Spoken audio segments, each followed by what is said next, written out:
केनालन जे issue ते people's party पारां 7 अप्रैल ते ठराव जमा करायो वियो हो। केनालन मामले ते 3 खां वधीक मेंबरनि बहस में हिस्सो वरितो, पर अपोज़िशन बहस में हिस्सो वठण जे बदिरां वॉकआउट करे वई। 8 अप्रैल ते मूं ठराव ते लिखियो त केनालन जे इशू ते बहस थी चुको आहे। अपोज़िशन इन बहस में हिस्सो न वरितो। क़ौमी असम्बली जे स्पीकर अयाज़ सादिक जी रूलिंग संदसि चवण आहे त अपोज़िशन पारां गुज़िरियल ॾींहुं ठराव जमा करायो वियो। मुख़ालिफ़ धुर खे जंहिं ॾींहुं केनालन वारे इशू ते बहस करणो हो उन ॾींहुं न कयो। अपोज़िशन हाउस जी कार्रवाई हलणी न थी ॾे। वज़ीर आज़म शहबाज शरीफ जी बेलारूस यात्रा। वज़ीर आज़म जे ऐवान आज़ादी आमद बेलारूस जी फ़ौज पारां खेसि गार्ड ऑफ ऑनर पेश कयो वियो। बेलारूस जे सदर एलेक्जेंडर लुकाशेंको पारां वज़ीर आज़म जो इस्तक़बाल। ॿिन्ही मुल्कनि जा क़ौमी तराना बि वॼाया विया। ॿिन्ही अॻवाननि पंहिंजे वफ़दनि जो हिक ॿिए सां तारुफ़ बि करायो। वज़ीर आज़म शहबाज शरीफ़ ऐं बेलारूस जे सदर विच में मुलाक़ात दिफ़ा, वापार, मईशत ऐं तालीम समेत मुख़्तलिफ़ शोबनि में सहकार वधाइण लाइ मुआहिदनि ऐं मुफ़ाहिमती यादाश्तनामनि ते सहियूं। वज़ीर आज़म जो चवणु आहे त ॿिन्ही मुल्कनि विच में मुख़्तलिफ़ शोबनि में सहकार लाइ मुफ़ाहिमती यादाश्तनामनि ते सहियूं थियूं। बेलारूस जे सदर जी 2015 वारी दौर दोस्ती जे मज़बूती में अहम किरदारु अदा कयो। बेलारूस जे सदर चयो आहे त पाकिस्तान बेलारूस बिज़नेस फोरम वापार खे हथी वठाइण लाइ अहमियत जोॻो आहे। ॿिन्ही मुल्कनि विच में मुख़्तलिफ़ शोबनि में सहकार वधाइण जा वसीउ मौक़िया मौजूदु आहिनि। नून लीग सेनेटर इरफान सिद्दीकी खे आइन पढ़णु घुरिजे। इरफान सिद्दीकी पीपी जे बुक्स में जेको ॻाल्हायो इहो मज़म्मत जोॻो आहे। नून लीग क़यादत पार्टी अॻुवाणनि खे सम्झाए असांजो वाज़े मौक़िफ़ आहे त केनाल ठहण न ॾींदासीं। पीपी जलालपुर में थल केनाल जी बि मुख़ालिफ़त कई हुई। इरफान सिद्दीकी खे एतमाद नाहे त समूरा ख़त उन्हनि खे मोकिले ॾींदासीं। सिंध जे सीनियर सूबाई वज़ीर शुर जिलेना मेमण जी प्रेस कॉन्फ्रेंस संदसि चवणु आहे त ठरी मीरवा में क़तल थियल सहाफ़ी एडी शुर जे केस में हिकु औरत समेत 6 जवाबदारनि खे गिरफ़्तार कयो वियो आहे। क़तल में मुलविस समूरनि जवाबदारनि खे सख़्त सज़ा ॾियारी वेंदी। सहाफ़ी जे क़तल खे सहाफ़त सां जोड़ण जी कोशिश कई वई। गाॾियुनि ते पुलिस लाइट्स ऐं कारनि शीशनि तोड़े हथियारनि जी नुमाइश ते पाबंदी आहे। वॾे वज़ीर ट्रैफ़िक क़ानूननि जी भञकिड़ी कंदड़नि ख़िलाफ़ भरपूर कार्रवाई जो फ़ैसिलो कयो आहे। हेलमेट पाइण लाज़मी करार ॾिनो वियो। हादसनि खे बहानो बणाए जेको सियासत ऐं फ़साद चाहे थो उन खे हरगिज़ मुआफ़ न कयो वेंदो।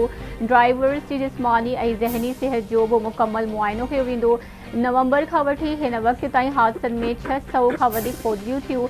170 खां वधीक फौतगियूं हैवी ट्रैफ़िक सबबु थियूं। सोशल मीडिया ते कंहिंखे गारगन करण या बदतमीज़ी करण जी कंहिंखे इजाज़त न हूंदी। पावर डिवीज़न बिजली ₹1.71 फ़ी यूनिट सस्ती करण जो नोटिफिकेशन जारी करे छॾियो। नेपरा गुज़िरियल ॾींहुं बिजली सस्ती करण जो फ़ैसिलो वफ़ाक़ी हुकूमत खे उमाणियो हो। नोटिफिकेशन मूजिबि बिजली जी क़ीमत में घटिताई के इलेक्ट्रिक समेत सॼे मुल्क जे वाहिपेदारनि लाइ हूंदी ऐं बिजली जी क़ीमत में घटिताई अप्रैल खां जून 2025 लाइ हूंदी। सिक्योरिटी फोर्सिस जो लोअर देर जे इलाइक़े में ऑपरेशन फायरिंग जी ॾे-वठि में इंतिहाई घुर्बल दहशतगर्द हफ़ीज़ुल्लाह समेत 2 ख़्वारिजी मारिजी विया। ISPR मूजिबि मारिजी वियल दहशतगर्द हफ़ीज़ुल्लाह सिक्योरिटी फोर्सिस समेत मासूम शहरियुनि ते हमलनि में मुलविस हो। हुकूमत दहशतगर्द हफ़ीज़ुल्लाह जे सिर जी क़ीमत ₹1 करोड़ मुक़ररु कई हुई। सदर आसिफ अली ज़रदारी पारां ज़िले लोअर दीर में कामयाब ऑपरेशन में 2 ख़्वारिजनि खे जहन्नुम भेड़ो करण ते फोर्सिस के ख़िराज तहसीन।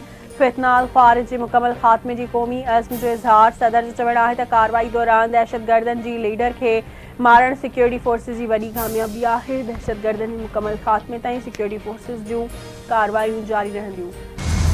पघारदार तबके खे ईंदड़ बजट में रिलीफ ॾियण लाइ प्रोग्राम जोड़ियो वियो आहे। रिलीफ जा तफ़सील फ़िलहाल मीडिया खे नथा ॿुधाए सघजनि। इहे तफ़सील IMF वटि वेंदा। वापारियुनि खां टैक्स ओगाड़ी बहितर थी। वापारी दोस्त स्कीम खे वापारियुनि खां टैक्स ओगाड़ी सां न ॻंढियो वञे।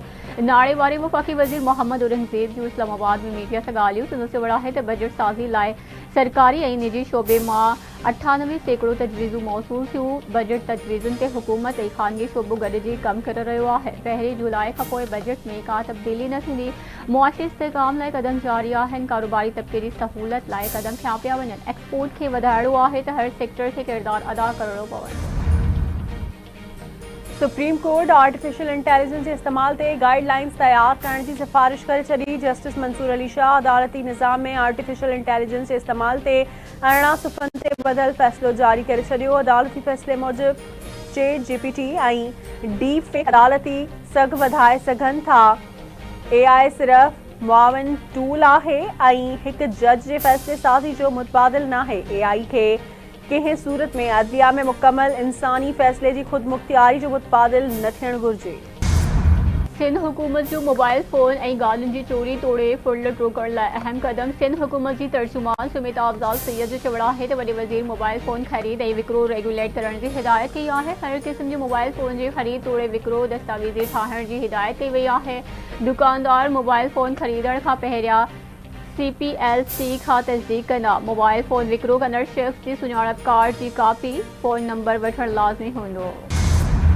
मीरपुर खास जेल में पुरस्कार नमूने फौत थी वियल महविश जरवार जे वारसनि सां IG जेल ताज़ियत लाइ टंडो जान मोहम्मद भरसा ॻोठ अब्दुल गनी जरवार पहुतो। DIG जेल काज़ी नज़ीर अहमद वारसनि खां वाक़े बाबति मालूमात वरिती। मीरपुर खास जेल ते कम कंदड़ कुझु औरत अहलकारनि ड्यूटी ते वञणु बंदि करे छॾियो। फौत थी वियल औरत अहलकार महविश जरवार जी भेण बिनिस जरवार जो चवणु आहे त मीरपुर खास जेल असां औरत अहलकारनि लाइ अज़ाब बणियल आहे। आला ऑफिसर असांखे दोस्ती रखण लाइ तंग कनि था। शिकायत करण बावजूद को बि ॿुधण वारो नाहे। असां जेल में पाण खे गैर महफ़ूज़ सम्झूं थियूं। IG जेल काज़ी नज़ीर अहमद जो चवणु आहे त जेल ते ड्यूटी कंदड़नि हर को पंहिंजी हिफ़ाज़त जो पाण ज़िम्मेवार आहे। जेल ते ड्यूटी कंदड़ औरत अहलकारनि खे असां सिर्फ़ सुठो माहौल ॾेई सघूं था। मीरपुर खास सेंट्रल जेल जी औरत पुलिस अहलकार महविश जरवार जे क़त्ल केस में गिरफ़्तार ॿ जवाबदार अदालत में पेश। जेल अहलकार यूसुफ खोसे ऐं औरत जे मुड़ुस गुल मोहम्मद यूसुफ ज़ई खे अदालत में पेश कियो वियो। 3 ॾींहनि जे रिमांड ते पुलिस हवाले। गिरफ़्तार पुलिस अहलकार पारां फोती औरत अहलकार सां शादी करण जी दावा। सिंध जे पाणी ते धाड़ो नामंज़ूर तकरारी कैनालनि ख़िलाफ़ क़ौम परस्त तंज़ीम जी मरकज़ी सॾ ते सिंध जे मुख़्तलिफ़ शहरनि में शटरबंद हड़ताल एहतजाजी मुज़ाहिरा ऐं रैलियूं। खैरपुर काज़ी अहमद सकरन टणो मोमन खान कड़ियो गंवर डोकरी राधन समेत ॿियनि शहरनि में कारोबार बंदि। फीथा रोड हड़ताल।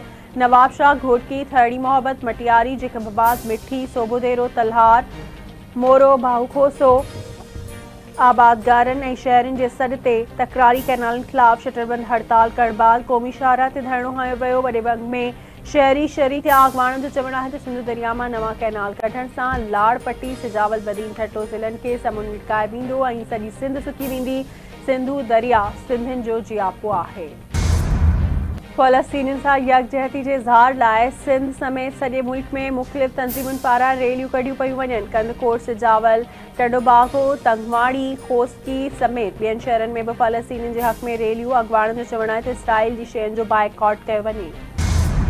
पाकिस्तान सुपर लीग 10हीं एडिशन जा मुक़ाबला अॼु खां शुरू थी रहिया आहिनि। रावलपिंडी में रंगारंग इफ़्तिताही तक़रीब शाम 7 वॻे थींदी। इफ़्तिताही मैच में दिफ़ाई चैंपियन इस्लामाबाद यूनाइटेड ऐं लाहौर कलंदर्स जूं टीमूं मुहारो अटकाईंदियूं। क्रिकेट जा मधा बेसब्री सां इंतज़ार करण लॻा।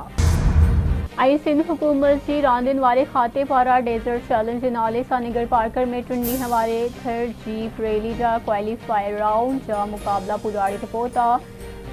क्वालीफायर राउंड जे मुक़ाबलनि लाइ 5 किलोमीटर जे फ़ासिले जो ट्रैक रखियो वियो। जीप रैली में 70 खां वधीक गाॾियूं हिसो वठी रहियूं आहिनि। क्वालीफायर राउंड में कामयाब गाॾियूं सुभाणे प्रोडक्शन कैटेगरी रेस में हिसो वठंदियूं। थर्ड जीप रैली में मीर नादिर मक्सी समेत ॿिया मशहूर रेसर हिसो वठी रहिया आहिनि।